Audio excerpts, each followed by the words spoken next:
Oh sombra fugaz, supera las bajas etapas de la duda y elévate a las exaltadas alturas de la certeza.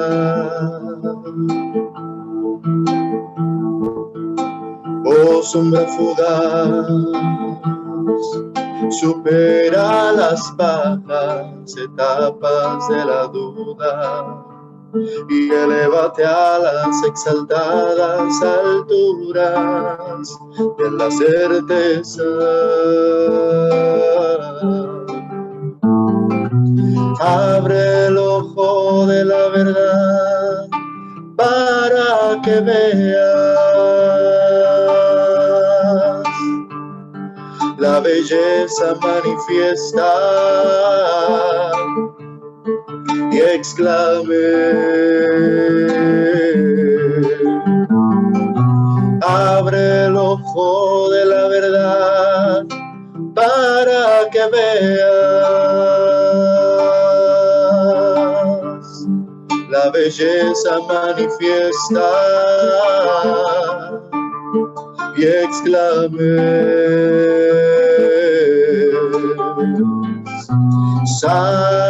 santificado sea el Señor,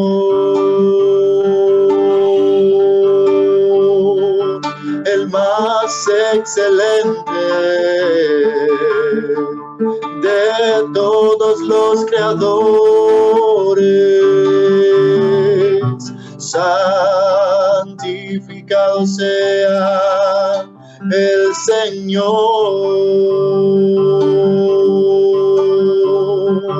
el más excelente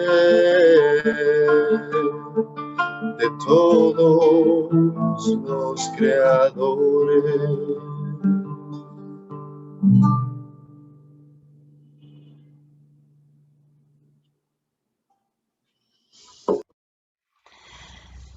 Hola, muy buenas tardes en este sábado 20 de febrero, ya 20 de febrero, de nuevo en este viaje del alma de la comunión espiritual en todos tus nombres, desde las montañas de Turmequé, Boyacá, con un sol divino, Judith Bautista Fajardo.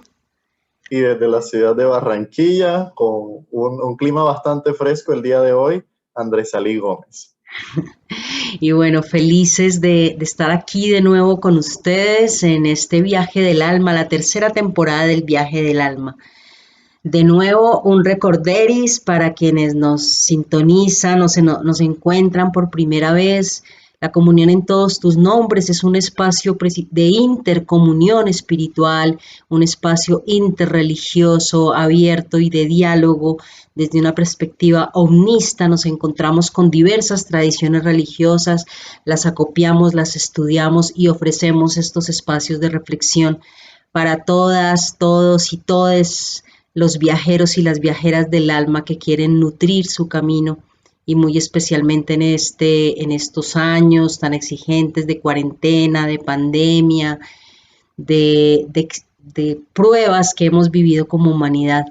Y bueno, el viaje del alma es uno de nuestros espacios en los que hemos compartido precisamente diferentes mapas del viaje del alma de las diferentes culturas, tradiciones, historias, y en esta tercera temporada decidimos hacer el gran viaje de la humanidad. ¿Cómo ha sido el proceso que como humanidad hemos vivido en el desarrollo del hecho religioso, de las religiones, de las experiencias religiosas?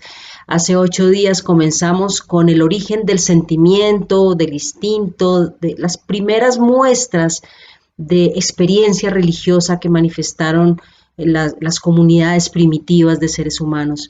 Y hoy continuamos con un segundo pasito, que es cómo fueron configurándose esas primeras experiencias religiosas comunitarias en estos primeros colectivos humanos de Homo sapiens sapiens.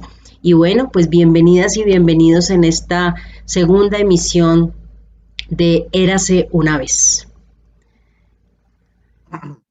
Qué hermosa introducción y bienvenida, hermanita. Muchísimas gracias por ese cálido saludo y por ese corto pero sustancioso recorderis de lo que hablamos la sesión pasada. La verdad es que este es un tema que compartimos la pasión respecto a este tema y qué bonito que nos tenemos en este espacio que a veces está reservado para círculos muy académicos, para personas que tienen, digamos, ciertos conocimientos o ciertos grados, pero que es un conocimiento que deberíamos todos tener, porque esto nos nutre no solamente en nuestra experiencia religiosa, sino también en nuestra experiencia humana y en esta noción de alteridad, ¿no? Que el otro existe y que el otro también piensa diferente a mí y vive esto que llamamos religión, que es un componente, es tan solo un componente del ser humano de manera diferente al mío. La semana pasada precisamente hablamos de eso, el instinto, el sentimiento religioso. Estuvimos hablando que al principio se le decía instinto, pero como con el cambio de paradigma de ciencia a lo positivista, lo que puede ser medido, cuantificado, prefirieron no de llamarle instinto porque eso implicaba algo biológico. Sin embargo, estudios recientes nos muestran que hay cierta predisposición a la creencia y a la creación de cultura y ritual dentro del ADN, y que aparte de eso, no solamente somos los seres humanos los que compartimos esto, sino que otros parientes nuestros del reino animal también comparten este sentimiento ritual y esta creación de cultura. Durante un momento de la semana pasada estuvimos tocando cómo este sentimiento religioso se fue organizando, ¿sí? En la medida en que la población, en que el ser humano fue evolucionando también. Entonces, los primeros asentamientos humanos, que fueron tribus, usualmente nómadas, ¿sí? Comenzaron ellos también a partir de este sentimiento religioso a desarrollar prácticas, rituales y creencias propias, que muchas veces eran compartidas hasta cierta extensión con otras tribus, usualmente cercanas en un vínculo geográfico, ¿sí? Pero que también podían tener sus pequeñas particularidades en ellas. Freud escribe en Tótem y Tabú, una de sus obras, un poco de cómo nacen estas religiones tribales. Bueno, aunque el enfoque de Freud está llevado mucho a la culpa, Freud habla de la creación de la religión con la figura de la culpa por haber matado al padre, a lo que llamaríamos el cacique, al pater familias, ¿no? Al jeque de la tribu, ¿sí? Entonces, para lidiar con este sentimiento de culpa, se endiosa a la figura de este padre asesinado y se convierte entonces en un dios. Sin embargo, bueno, esta es la visión de Freud, es una visión que particularmente yo no comparto, pero me parece interesante traerla porque es una perspectiva un poco psiquiátrica, psicológica, de una aproximación al origen de las religiones y a esta etapa histórica del desarrollo religioso, porque ya podemos hablar un poco del desarrollo religioso del hombre, nacen lo que conocemos como religiones tribales, ¿sí? Las religiones propias de las tribus. Sin embargo, no es de sorprender que, bueno, esto puede ser denominado de otras formas. Uno de los términos que particularmente también me gusta es la religión étnica. Sí, una religión que pertenece a un grupo étnico. Y por lo tanto, la religión se vuelve un componente de la cultura de tal etnia. Aclaro que todavía hoy en día existen formas de religión étnica que han perdurado a través de los milenios de la historia humana, mientras que otras se han ido volviendo más universales, quizás podríamos decirlo. Y esta es una gran diferencia. Al principio de la historia humana, en este desarrollo religioso, lo que predominaba eran las religiones étnicas, es decir, religiones de un grupo étnico, de una tribu. Por ejemplo, usualmente si uno se pone a investigar, en la antigüedad los pueblos, cada pueblo tenía su propia religión. Los egipcios tenían su religión, los romanos tenían su religión, los hebreos tenían su religión, Los sumerios tenían su religión, los babilónicos tenían su religión. Y, entre comillas, vivían en cierta armonía, a pesar de, bueno, ya aquí ya no eran tanto como tribus, sino de naciones, pero estas religiones tribales fueron acomodadas cuando ya el hombre se vuelve sedentario, cuando el ser humano, perdón, se vuelve sedentario, y entonces crea ciudades, ciudades-nación, etcétera, etcétera, que se vuelven ya después religiones nacionales, pero que su espíritu sigue siendo el mismo espíritu tribal. Así como estos son nuestros dioses. Y que no es de sorprendernos, lo leemos en las escrituras, cómo se llama o cómo se denomina a Yahvé, el Dios de Israel. O sea, no se le llama el Dios de Colombia, no se le dice el Dios de Egipto, no, es el Dios de Israel, porque esta era la deidad principal de este pueblo en particular. Ejemplos de religiones étnicas, por ejemplo, podríamos hablar de alguna forma del judaísmo cuando aún no existía el término judaísmo, valga la aclaración. Vamos a hablarle entonces de la religión del pueblo de Israel, más que el judaísmo, digamos, la religión del pueblo de Israel. Sí. Tenemos también la religión que practicaban los sumerios, la religión que practicaban los cananeos, sí que eran tribus que compartían un espacio de tierra, ¿sí? Ahora, en cuanto a las religiones étnicas, en algunos casos, hoy en día, estas religiones, inclusive en el pasado, no aceptan conversiones. Es decir, un requisito para tu ser miembro de esta religión es ser hijo de al menos un padre que sea de esta religión. En la antigüedad, esto pasaba con el pueblo de Israel. Si uno quería ser considerado como miembro de la fe de Israel, debían hacerse de un padre que fuera miembro de alguna de las tribus de Israel.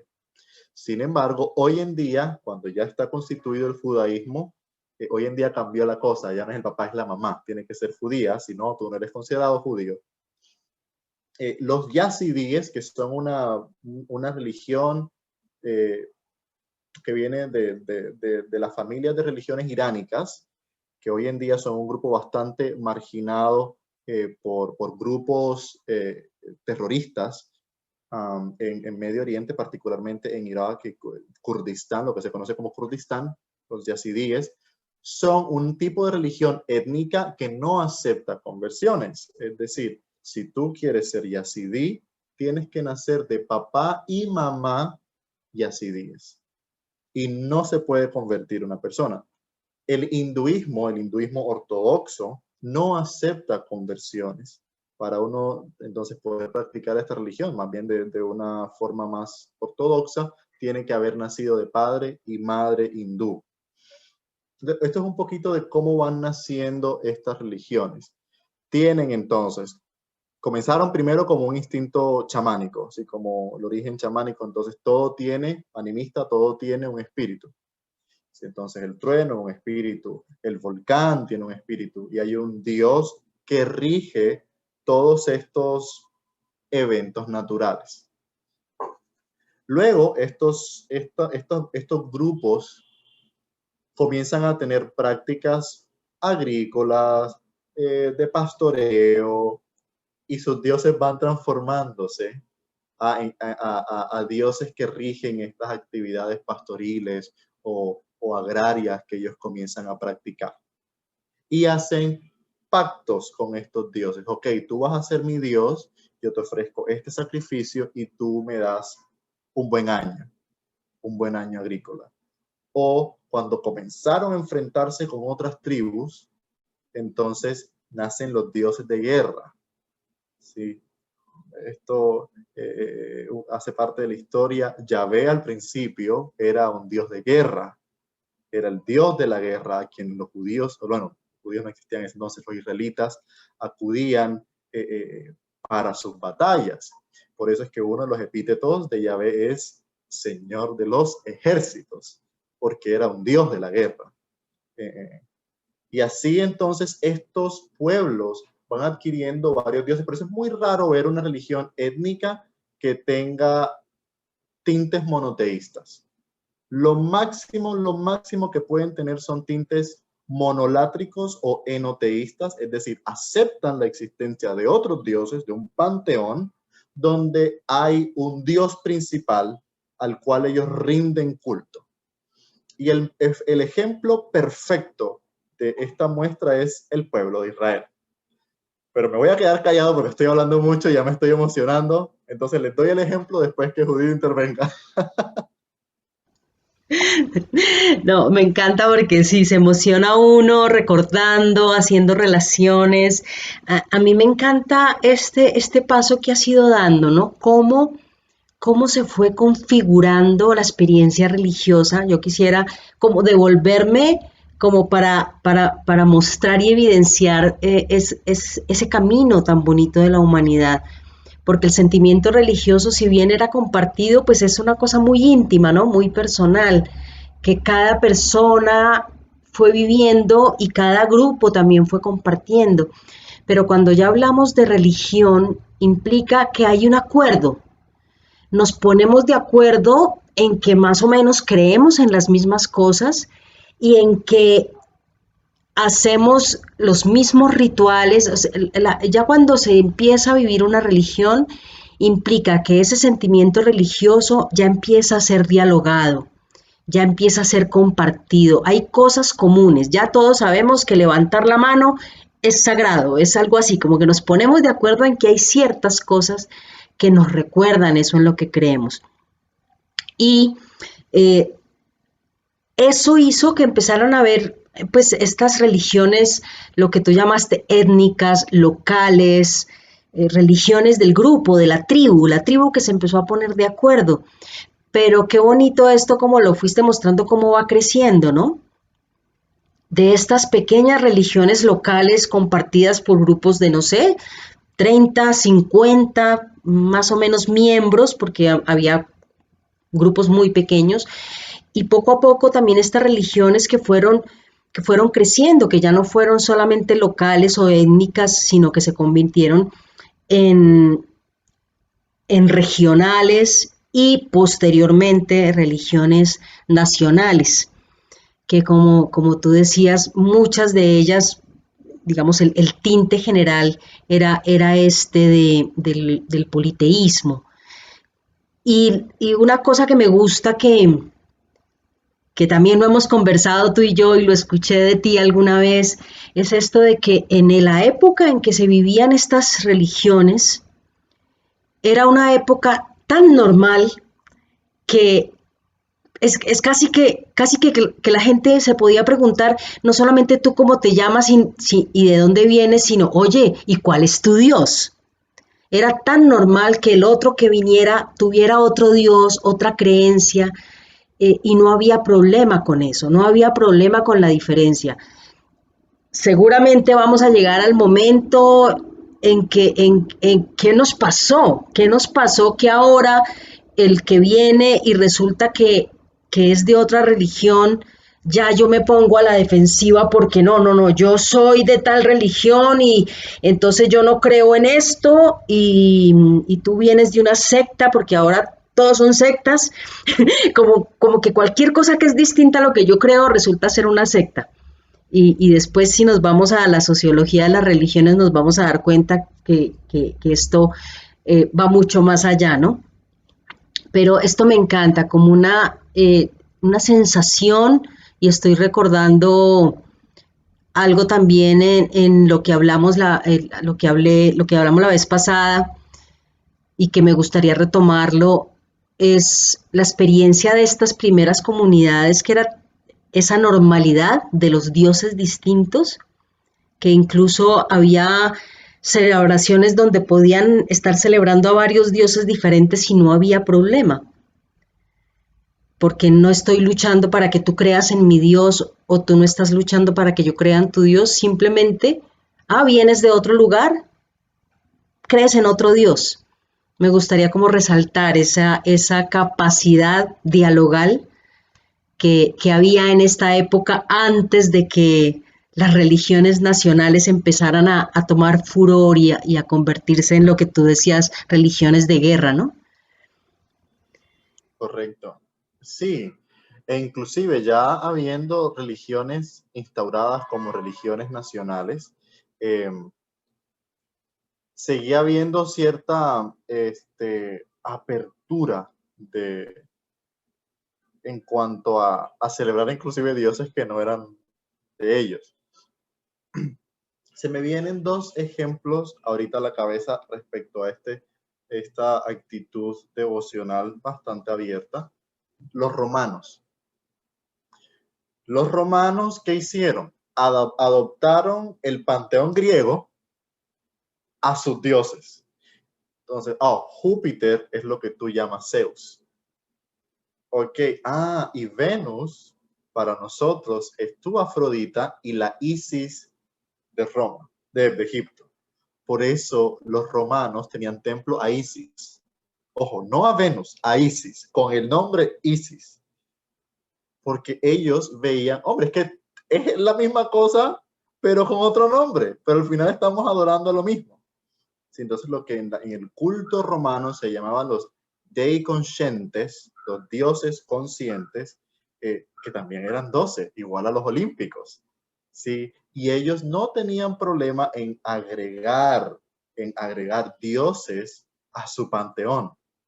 Entonces, tenían dioses romanos, autóctonos, y también tenían dioses extranjeros, como Isis, por ejemplo, que era egipcia. De igual manera se me viene en la cabeza, ya esto no era tribal, sino nacional, imperial inclusive, Ciro, el Grande. Ciro era zoroastriano. Y el zoroastriano fue en su momento la primera religión monoteísta, pero no eran muy estrictos en ese monoteísmo. De manera que Ciro, siendo un rey zoroastriano, es llamado en las escrituras judías como un Mesías. ¿Sí? En las escrituras, en Isaías, dice Ciro mi ungido, un término que es el único rey no judío al que las escrituras judías llaman ungido. Es decir, eso es un término grande. Es comparar a Ciro con Jesús, ¿sí? O con un sacerdote, con un sumo sacerdote, o como un rey judío. Ciro, en su visión, veía en Yahvé a su Ahura Mazda. ¿Sí? Él veía al otro Dios como el mismo Dios que él adoraba. ¿Sí? Y él escribe, ahora sé que el Dios de Israel es el Dios. Sí, y lo llama como igual, lo llamaban los israelitas de aquel entonces, bueno, ya judíos en ese momento. Sí, el Dios de Israel es Dios, ¿sí? A pesar de que él no era judío y adoraba a otros dioses. Y algo particular que tenía el imperio persa, mucho, sobre todo con Ciro en la cabeza, es que ellos permitían a los pueblos que invadían el libre culto. El libre culto. Nunca se impuso la religión de Persia, zoroastrianismo, como una religión nacional, a pesar que el imperio se guiaba por los principios propuestos por el zoroastrianismo, sí, nunca se impuso la obligación de que todos debían adorar a Ahura Mazda, sí. Permitían asentamientos de personas de diferentes religiones y era permitido por el Estado y se les daba protección en su culto. Tanto es que los grandes pensadores de Israel tienen un florecimiento mientras estuvieron en Babilonia. El Talmud Bavli, el Talmud de Babilonia, ¿sí? Tiene todo su esplendor porque se les permitió a los judíos practicar su religión libremente, algo que ellos no tenían en Palestina. Bajo el imperio romano no lo podían hacer, no tenían esta libertad. ¿Sí? Entonces, cuando estas religiones tribales nacen, se compartían los dioses, Y algo muy curioso, el pueblo de Israel en sus orígenes compartía esta versatilidad, porque, bueno, esto es un poco más académico, cuando uno lee las fuentes del Pentateuco, sí, hay 5 o 4 fuentes dependiendo la teoría, y hay una particularmente que se llama la Eloísta. Y los términos que se utilizan para referirse a Dios son los mismos términos que utilizaban los paganos cananeos. Exactamente los mismos títulos de los dioses de Canaán eran los mismos títulos que se utilizaban para referirse entonces ahora al Dios de los hebreos. Sí, como él, que significa Dios en hebreo, era el nombre que recibía el padre de los dioses del panteón cananeo, él. La representación de él era un toro. Por eso los judíos, cuando salen no, de Egipto, ¿qué es lo que hacen? Hacen un becerro, porque era lo más familiar que ellos tenían, porque estaban rodeados por los cananeos, ¿sí? Y también por los egipcios. Entonces estaban siendo influenciados por las religiones de su entorno, ¿sí? Cuando, bueno, Yahvé alcanza a tener nombre por primera vez con Moisés, que él dice, Ehie Asher Ehie, yo soy el que soy, y inclusive le dice, ve y dile que el Dios de Abraham, el Dios de Isaac, el Dios de Jacob te envía, ¿sí? Pero antes de ese evento con Moisés, cuando se presenta ante Abraham, ante Isaac, ante Jacob, todos los términos, todos los epítetos que se utilizaban, el Dios Altísimo o simplemente el Elohim, era la misma forma en que los cananeos llamaban a sus dioses. Y de hecho, en los cuentos, en los relatos míticos y las teogonías que cada pueblo tenía, coinciden con cambios históricos en la religión. Así como él, Dios cananeo, es derribado por los Baales. ¿Sí? Y entonces comienza una etapa donde Baal es el padre del panteón. Entonces ya la forma de referirse a Dios cambia de él a Baal, que significa entonces el amo, el dueño, el señor, hasta que le ponen nombre a esta divinidad y entonces, ok, es Yahvé. Y lo que quería mencionar, ¿no? Antes de tu intervención fue la particularidad del pueblo de Israel con su enoteísmo. El pueblo de Israel, muchas personas piensan que, desde el principio fue monoteísta, es decir, creían y adoraban a un solo Dios. Y no, el pueblo de Israel, estoy hablando del tiempo de Moisés, no era monoteísta. El pueblo de Israel no fue monoteísta, sino hasta el cautiverio en Babilonia. Es decir, tampoco lo fue en tiempo de David, tampoco lo fue en tiempo de Salomón. Fue cuando se encontraron precisamente con los zoroastrianos, que ellos sí eran monoteístas.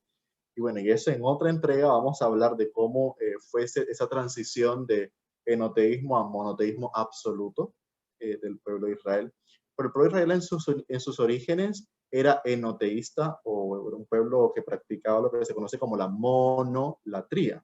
Monolatros, una sola adoración, adoración a un solo Dios. ¿Sí? El pueblo de Israel creía en la existencia de otros dioses, pero ellos habían hecho un pacto de adorar a un solo Dios, a ese Dios Yahvé. ¿Por qué? Porque este Dios los había sacado de Egipto. Por eso para el pueblo de Israel, cuando se sintieron abandonados en el desierto, fue tan fácil simplemente ir y construir un becerro y comenzar a adorar al becerro. Pregunto yo, bueno, si creían que no existían otros dioses, no tiene mucho sentido que corrieran a crearse un becerro porque sabrían entonces que eso no era ningún dios. No, ellos creían que existían otros dioses, ¿sí? Y pues corrieron a lo que ya también conocían, a su él, al el cananeo, ¿vale? De hecho, por eso el primer mandamiento, bueno, la Iglesia Católica lo modificó bastante. En la Iglesia Católica el primer mandamiento es: amarás al Señor tu Dios, ¿cierto? Pero en Éxodo y en Deuteronomio el mandamiento es no tendrás dioses ajenos delante de mí, ni los adorarás, ni te postrarás ante ellos, porque yo soy Yahvé tu Dios, un Dios celoso, que castiga el pecado de los padres sobre los hijos hasta la última porra, como diría mi abuelo. ¿Sí? Entonces, estamos hablando de el mismo Yahvé diciendo, no tengas otros dioses extranjeros delante de mí, y tampoco los adores. Si es un Dios celoso, como no, me tienes que adorar a mí, porque yo soy el Dios que te saqué de Egipto. ¿Sí? Entonces, como el cambio de un Dios que reconoce la existencia de otros dioses, pero que se pone el mismo como el Dios a quien tú le debes la tría. Y esta forma de enoteísmo, que es un tipo de protomonoteísmo, si pudiésemos decirlo, gobernaba casi todas las religiones tribales. Todas las religiones étnicas tenían un Dios padre, pero este Dios padre tenía una consorte con la que tenía hijos. Entonces, uno de los hijos de este Dios era el de la lluvia, otro de los hijos de este Dios era un Dios que bendecía a los campesinos o a los pastores. La diferencia, sobre todo, era la actitud que tenían los pueblos en cuanto a invocar o rendir culto a estos otros dioses que se consideraban menores por no ser la cabeza del panteón. Por lo menos él, junto con Asherah, era el padre y madre de los Baales. ¿Sí? Los cananeos no tenían problema con adorar a los Baales. ¿Sí? Lo que se conoce como Baal Zebub, Baal Peor, todos estos eran adorados por los cananeos, aparte de el Dios principal.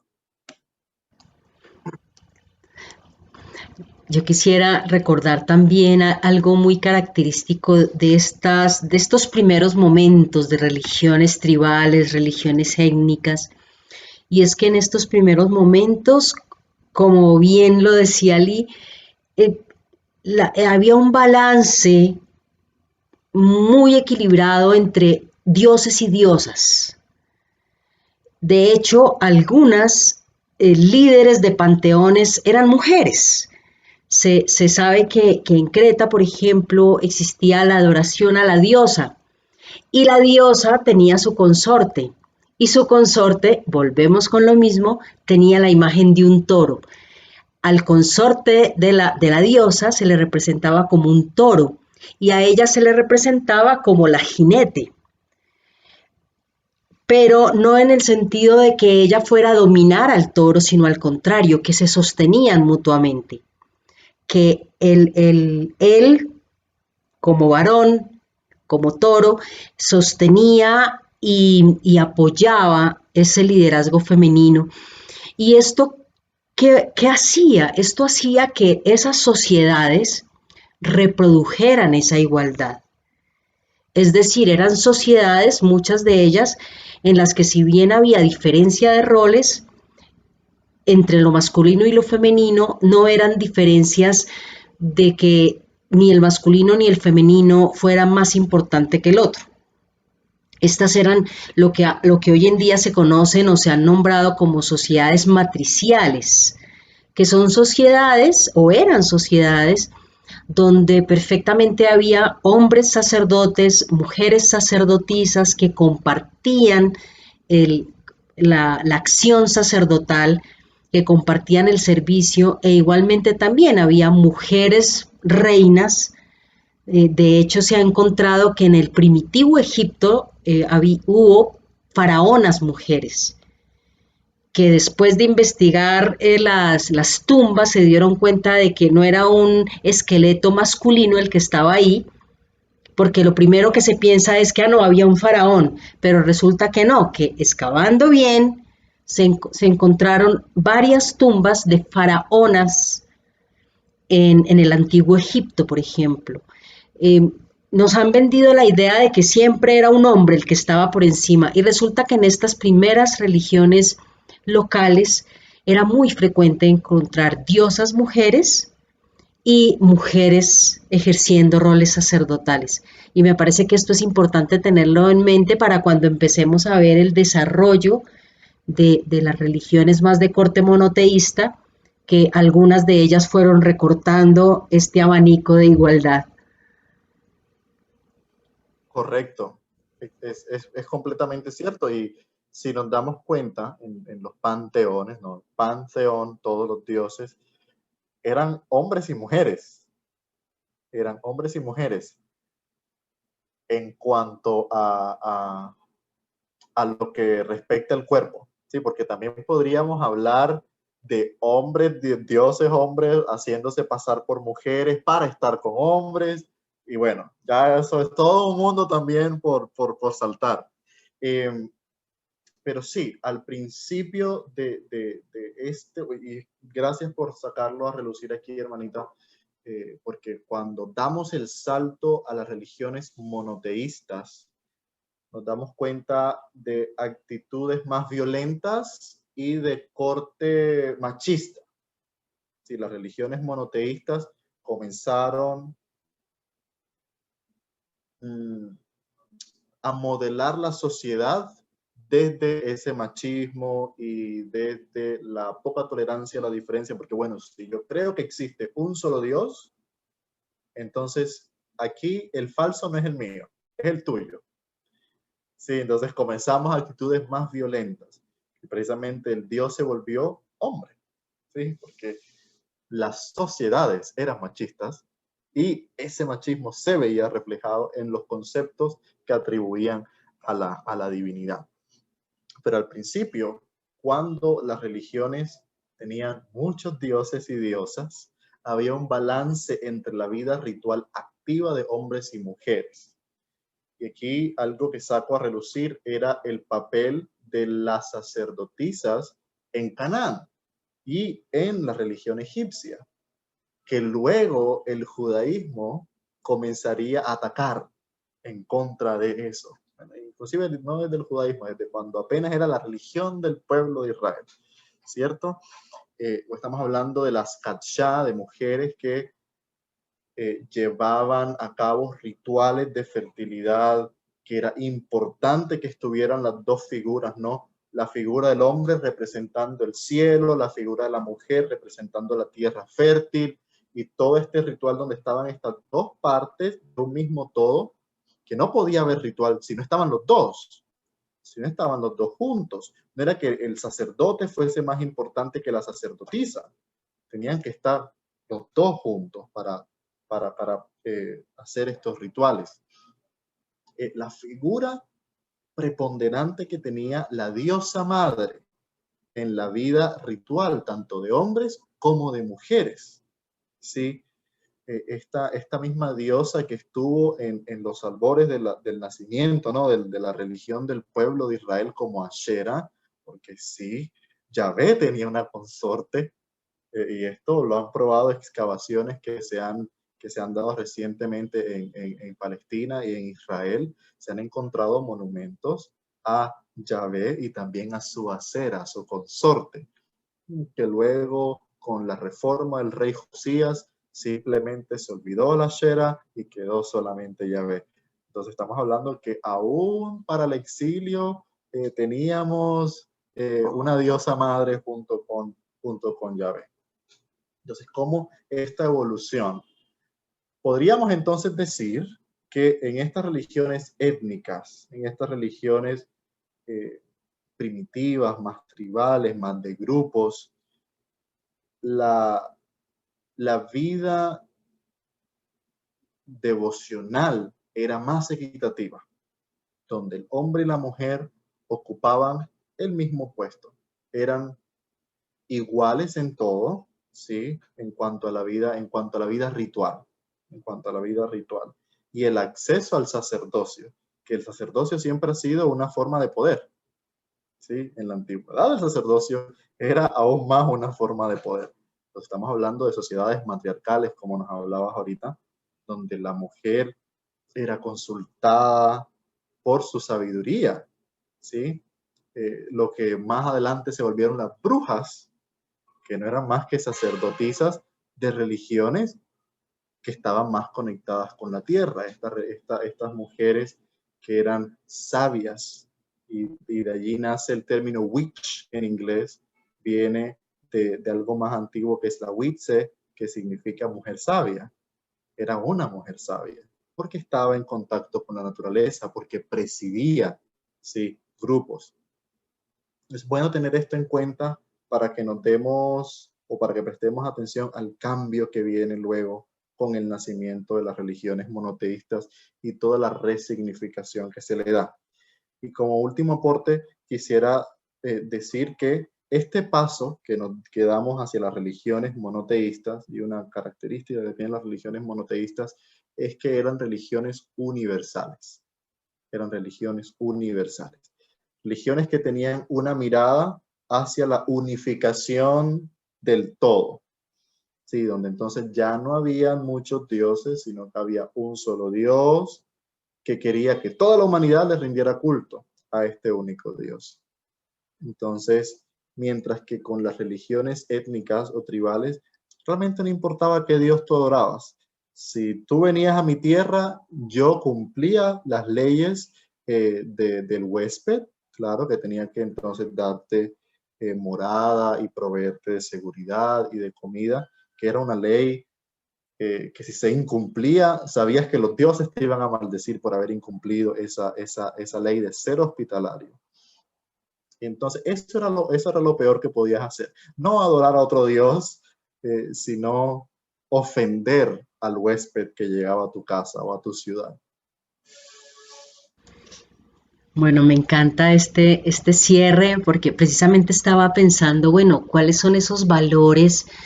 Volviendo como a esta tradición que hemos tenido también en el viaje del alma de dejar como una tarea o una reflexión que nos quede durante la semana. Eh, Recordé otro valor que tenían estas religiones más tribales y me encanta que tú hayas retomado el tema del hospedaje, ¿no? El ser huésped, el acoger.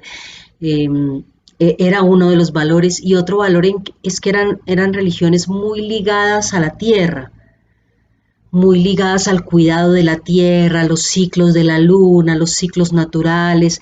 Eran religiones que vivían muy en armonía con la naturaleza, que no se podían dar el lujo de maltratar, herir o dañar la naturaleza porque incluso la tierra en algunas de ellas era diosa, era la diosa Gea, la diosa madre, la madre tierra, y yo creo que es algo un valor muy bonito, y yo personalmente me quedo como revisando, y sería como la tarea que yo propondría, como revisar eso en mí, ¿no?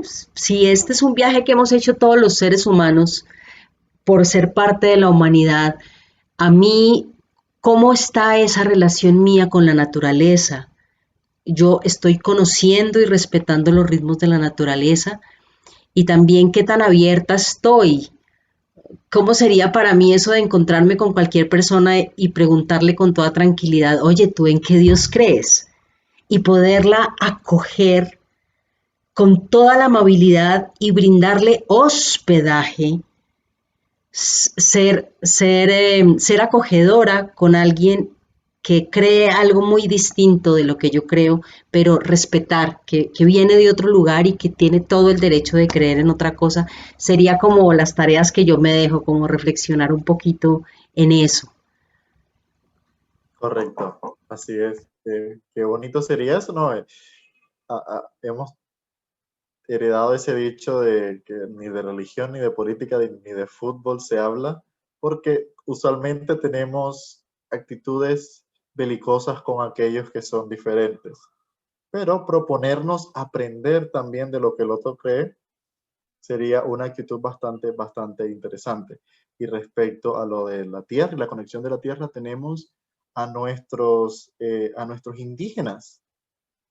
Estos son religiones tribales, sí, religiones étnicas que han perdurado a través de la historia.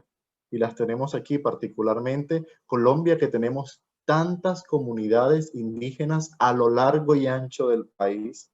Sería bonito si tenemos la oportunidad de encontrarnos con algunos de nuestros hermanos mayores y poder preguntarles, ¿no? Cómo ellos viven desde su religión esta conexión con la tierra y esta visión que ellos tienen desde su fe, que es tan válida como la que usted tenga, y cómo viven eso en su día a día.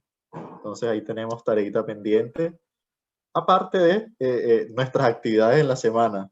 Sí, mañana, domingo, a las 10 de la mañana, a las 11, perdón, a las 11 de la mañana nos vemos con nuestra celebración dominical. El miércoles a las 7 de la noche tendremos Lección Humana, Lección Divina. El viernes a las 6 de la tarde, nuestra hermanita Judith con la ñapa. Y nuevamente el sábado a las 5 de la tarde continuamos nuestro viaje del alma. El próximo viaje del alma, entonces, vamos a entrar a tocar las dos religiones que dieron el primer brinquito a decir hay un solo Dios. Entonces ahí les dejamos ese abrebocas para el próximo sábado. Muchas gracias por acompañarnos el día de hoy. Nos vemos mañana.